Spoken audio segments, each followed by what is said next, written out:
नमस्कार, आप देख रहे हैं वाराणसी लाइव और मैं हूं आपके साथ नेहा दुबे। वाराणसी लाइव में हम आपके लिए लेकर आए हैं महादेव की नगरी वाराणसी की विरासत को समेटे हर खबर, बनारस की वो खबरें जो बनी सुर्खियां।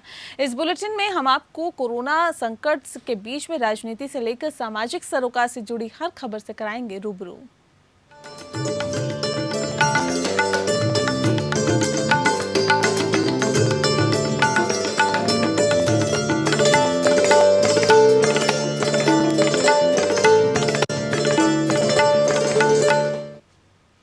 कोरोना वैश्विक महामारी के बीच वाराणसी में बीजेपी कार्यकर्ताओं ने मोदी सरकार के दूसरे कार्यकाल के 1 वर्ष पूरे होने का जश्न मनाया। बीजेपी कार्यकर्ताओं ने धारमंडी क्षेत्र में ढोल नगाड़ा बजाकर और आतिशबाजी कर खुशियां मनाई। हालांकि इस दौरान सोशल डिस्टेंसिंग की धज्जियां भी उड़ती हुई दिखी। वाराणसी में जहां एक तरफ बीजेपी खुशियां मनाने के लिए लगी हुई थी, तो वहीं कांग्रेस के वरिष्ठ नेता और पूर्व विधायक अजय राय ने इस पर कटाक्ष करते हुए कहा कि कोरोना के इस संकट काल में जहां मजदूरों ने अपनी जान गंवाई, तो वहीं वाराणसी में मोदी सरकार के 6 साल पूरे होने पर खुशियां मनाई जाती है। देखिए, अभी लॉकडाउन की वजह से तो हम लोग उत्सव नहीं मना सकते, लेकिन चूंकि एक खुशी होती है, उस खुशी को ज़ाहिर करने के लिए हम आतिशबाजी छोड़ के करके मिठाइयाँ बांट के और एक कार्यकर्ता की हैसियत से उत्सव तो मनाना ही है। चूँकि हमारे कार्यकाल ऐसा बीता 6 सालों में मोदी जी ने, क्योंकि देश को मोदी जी ने दिखला दिया कि हिंदुस्तान क्या चीज़ थी। जो देश हर क्षेत्र में पिछड़ा हुआ था, या किसान यहाँ का त्राही त्राही कर रहा था और बिजनेसमैन त्राही त्राही कर रहा था, लेकिन जब से 2014 से भारतीय जनता पार्टी सरकार आई और एक ऐसी सरकार बनी, 5 साल तो उन्होंने जो पूरी तरीके से दिखाया, फिर दूसरी बार जनता ने विश्वास किया और उसका भी आज 1 साल पूरा हो गया है। इन 1 सालों के अंदर हर क्षेत्र में हम लोगों ने विकास किया है और विश्व के अंदर एक चुनौती बनकर हिंदुस्तान ने दे दिया कि हिंदुस्तान भी एक देश हुआ है जो कि कभी बहुत पीछे था। आज विश्व के अंदर मोदी जी ने हिंदुस्तान का नाम रोशन किया है। आज पूरा देश और पूरा विश्व इस कोरोना महामारी में परेशान है। बनारस के लोग विशेष रूप से लोग परेशान हैं, हमारे गरीब आदमी परेशान है, हमारा बुनकर भाई परेशान है, मजदूर परेशान है। खाने के लोगों को नहीं मिल रहा है, लोगों को पीने का पानी नहीं मिल रहा है। ट्रेन में जो ट्रेनें आ रही हैं उसमें मरे हुए लाशें मिल रही हैं, उसमें 4-4 दिन की डेड बॉडीज़ मिल रही हैं बाथरूम के अंदर। और भारतीय जनता पार्टी के लोग आज 1 साल पूरे होने पर आज वो प्रधानमंत्री जी के संसदीय क्षेत्र में जश्न मना रहे हैं। ये इसकी जितनी भी निंदा की जाए कम है। और दूसरे को बड़ी बड़ी बात बताएंगे, बड़ी बड़ी सीख देंगे, लंबे लंबे भाषण देंगे, और उन्हीं के नेता, उन्हीं के कार्यकर्ता आज प्रधानमंत्री जी के संसदीय क्षेत्र बनारस में जश्न मना रहे हैं और पटाखे छोड़ रहे हैं और मिठाइयाँ बांट रहे हैं। वहीं वाराणसी के कमिश्नर दीपक अग्रवाल ने कोरोना पॉजिटिव मरीजों का इलाज कर रहे अस्पतालों का औचक निरीक्षण किया। इस दौरान कमिश्नर दीपक अग्रवाल ने कोरोना पॉजिटिव मरीजों के इलाज में किसी भी प्रकार की कोताही न बरते जाने की चिकित्सकों को निर्देश भी दिया और मरीजों के खान पान की व्यवस्था चुस्त दुरुस्त रखे जाने का निर्देश दिया। कमिश्नर दीपक अग्रवाल ने महिला मरीज द्वारा खाने की गुणवत्ता पर असंतोष व्यक्त करने और शौचालय की खराब स्थिति बताए जाने पर अस्पताल के मुख्य चिकित्सा अधीक्षक मौके पर ही जमकर क्लास लेने लगे।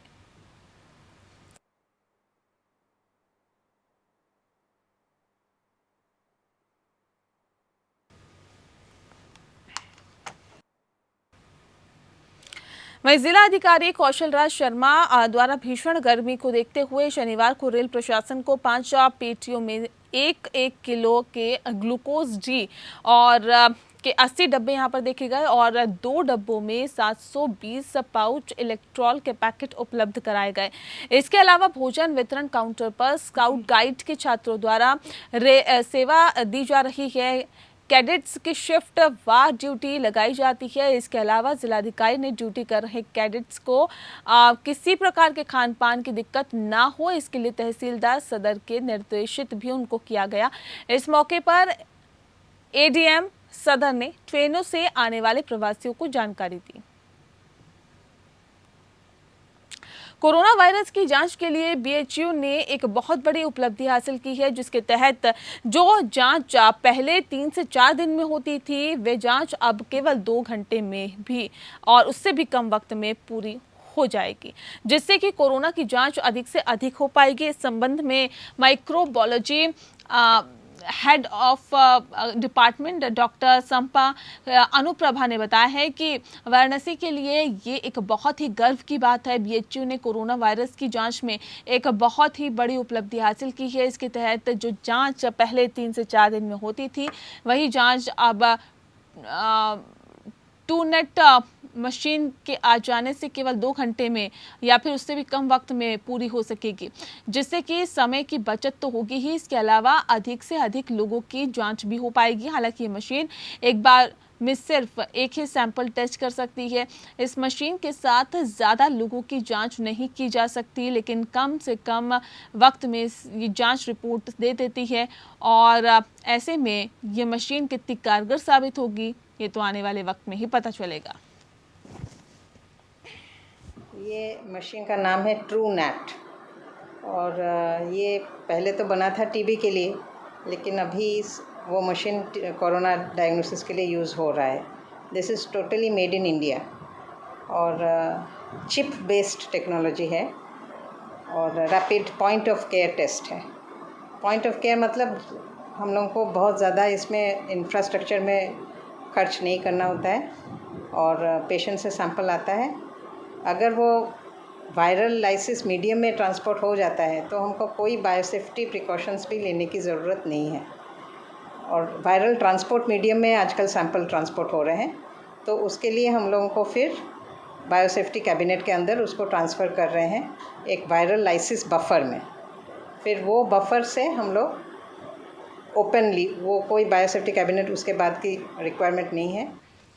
वहीं वाराणसी में ताली थाली और बैंड बाजों के साथ कोरोना योद्धा का स्वागत किया गया।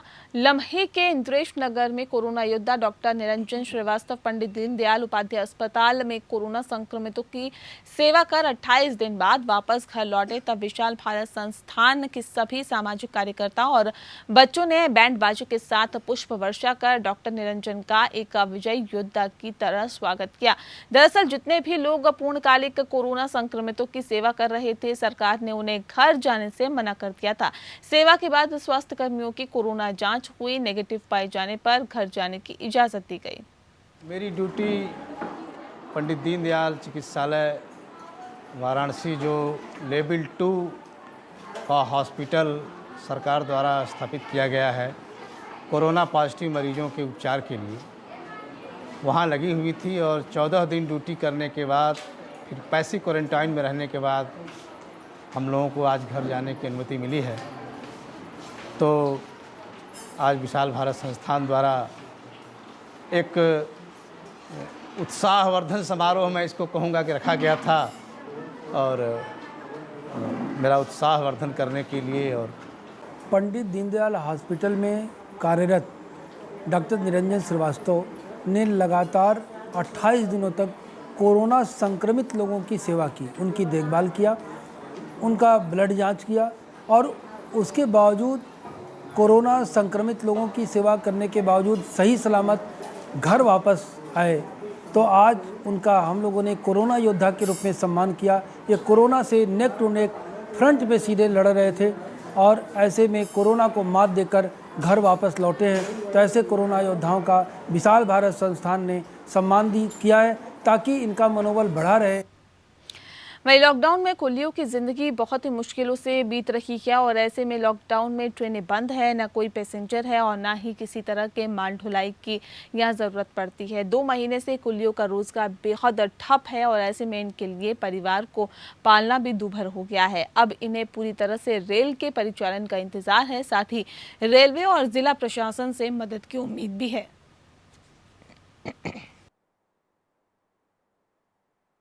अरे साहब, खाने बिना अब हम लोग 2-3 महीना से मर रहे हैं यहाँ और स्टेशने पर हैं। कहाँ जाएं हम लोग, गाड़ी घोड़ा सब बंद है, घर भी नहीं जा पा रहे हैं, क्या करिए।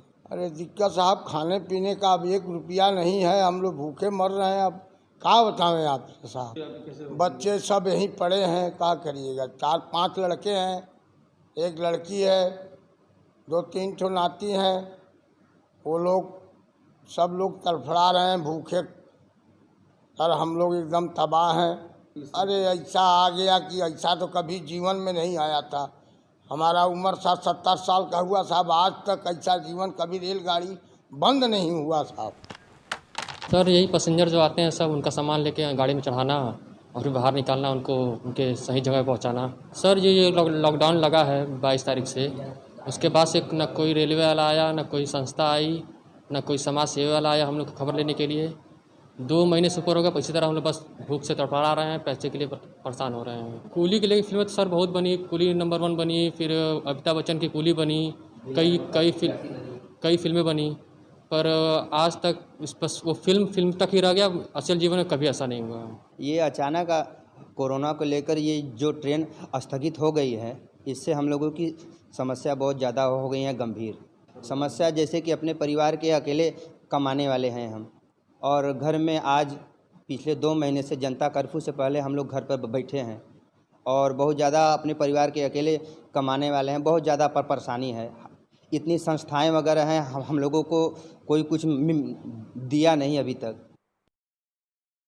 पूरे देश को आज इंतजार है कि 1 जून से लॉकडाउन खुलेगा या फिर उसकी मियाद बढ़ाई जाएगी, लेकिन काशीवासियों को इंतजार है बड़े मंदिरों में दर्शन की अनुमति मिलने का। विश्व हिंदू सेना ने प्रधानमंत्री नरेंद्र मोदी और मुख्यमंत्री उत्तर प्रदेश के योगी आदित्यनाथ से देवालयों के खोले जाने की मांग की है। विश्व हिंदू सेना राष्ट्रीय अध्यक्ष अरुण पाठक ने राष्ट्रीय कार्यकारिणी की कमेटी की, जिसमें कई राष्ट्रीय पदाधिकारी ऑनलाइन जुड़े हुए थे। इस बैठक में देवालयों के खोले जाने के संबंध में चर्चा की गई और ये फैसला लिया गया कि देवालयों को खोले जाने के लिए पीएम और सीएम से अपील की जाए। कोरोना संक्रमण से बचने के लिए लोग सोशल डिस्टेंसिंग का पालन करेंगे। कल लॉकडाउन का 4th चरण पूरा हो रहा है, तो आदरणीय प्रधानमंत्री जी से और मुख्यमंत्री जी से, माननीय गृह मंत्री जी से विश्व हिंदू सेना निवेदन करना चाहती है कि इंसान के ऊपर किसी भी प्रकार का मुसीबत आता है तो भगवान के शरण में जाता है। कोई जब बीमार होता है, गंभीर बीमारी से ग्रसित हो जाता है और डॉक्टर के पास इलाज कराने जाता है, तो डॉक्टर अपना काम करने के बाद बोलते हैं कि मैंने तो अपना काम कर दिया है, अब आगे आप ईश्वर से प्रार्थना करिए। अगर कोई व्यक्ति न्यायालय में जाता है और वहाँ गवाही इत्यादि भी दिलानी होती है, तो वहाँ भी ईश्वर की शपथ ली जाती है। तो फिर इस देश में मंदिरालय खुल गया, अब न्यायालय भी खुल गया, तो फिर देवालय क्यों नहीं खुला? वहीं वाराणसी के राजेंद्र प्रसाद घाट पर हर साल की तरह इस साल भी शोभा यात्रा निकाली जाएगी, लेकिन कोरोना संक्रमण को देखते हुए सीमित संख्या में लोग शामिल होंगे, यानी कि सीमित संख्या में ही लोग यहां पर पहुंचेंगे। इस संबंध में आयोजकों ने बताया है कि लॉकडाउन और सोशल डिस्टेंसिंग का पालन करते हुए इस बार केवल 11 विद्वान पंडितों और डमरू शंख की ध्वनि के बीच विश्वनाथ मंदिर पहुंचकर यात्रा समाप्त होगी। बाबा विश्वनाथ की कलश यात्रा विगत 20 वर्षों से काशी विश्वनाथ मंदिर में जलाभिषेक का कार्यक्रम होता आ रहा है। इसी क्रम में चूँकि पूरे विश्व में अभी कोरोना आपदा आई हुई है, लेकिन धर्म की भावना से एक परंपरागत जो परंपरा चली आ रही है वो कड़ी ना टूटे, इस क्रम में ये कलश यात्रा सूक्ष्म रूप में काशी में प्रस्तावित की गई है और इसके परंपरागत तरीके से निर्वाह के लिए संस्था ने एक प्रार्थना पत्र मुख्य कार्यपालक काशी विश्वनाथ जी को प्रस्तुत किया है। शुक्रवार को वाराणसी में गंगा में डूबने से 5 लोगों की मौत के बाद भी प्रशासनिक अमला गंगा तटों पर सुरक्षा के प्रति लापरवाह नजर आ रहा है। शनिवार को सुबह गंगा घाट पर बच्चे पानी में अटखेलियां कर रहे थे और ऐसे में उनकी सुध लेने वाला यहां पर कोई नहीं था। आपको बता दें कि गंगा घाट पर कोई भी सुरक्षाकर्मी मौजूद नहीं था। गंगा में अटखेलियां कर रहे बच्चों को तैरना भी आता है या नहीं, और इन्हीं बच्चों के साथ कोई गार्जियन भी यहाँ पर मौजूद नहीं था। इसके अलावा अगर बात की जाए गंगा में सवारी बोट के संचालन की, तो यहाँ पूरी तरह से प्रतिबंध लगा हुआ है। बावजूद इसके सवारी बोट गंगा में बेधड़क चलाई जा रही है। साथ ही सोशल डिस्टेंसिंग की भी पूरी तरह से धज्जियां उड़ाई जा रही है। ऐसा वो लोग आते हैं, वही छोटे मोटे जितने सब्जी फब्जी वाले बेचने वाले रहते हैं, ऊपर में छोटे मोटे खेती करने वाले जो हैं वो लोग आते हैं, इस बार बेचने आते हैं। उस बार में बिकता है नहीं, तो उन लोग की हर बिक जाता है, इसलिए आते हैं वो लोग। लॉकडाउन के बाद इतनी बड़ी घटना हो रही है, आप बार बार नहीं लापरवाही कर सर, रहे हैं। ऐसा है कि बचाव तो हो ही रहा है, कितना ना बचाव किया जाए, पर आदमी पेट के आगे भी तो कुछ करेगा अपना। हम लोग खुदे गैप बना के बैठाते हैं, सबको बताते हैं कि भैया आप लोग दूर बैठिए, मुंह में पट्टी लगाए बैठे। वहीं गंगा को भारत में माता का दर्जा दिया गया है, लेकिन वक्त के साथ ही गंगा बढ़ते प्रदूषण की वजह से मैली होती चली गई। गंगा को निर्मल स्वच्छ बनाने के लिए सरकारें अरबों खरबों रुपए खर्च कर रही है, लेकिन सफलता नहीं मिली। लेकिन लॉकडाउन ने वाराणसी में वो करिश्मा कर दिखाया जो अरबों रुपए खर्च करके भी नहीं हो सका। लॉकडाउन में कुदरत के इस करिश्मे से आज हर कोई हैरान है।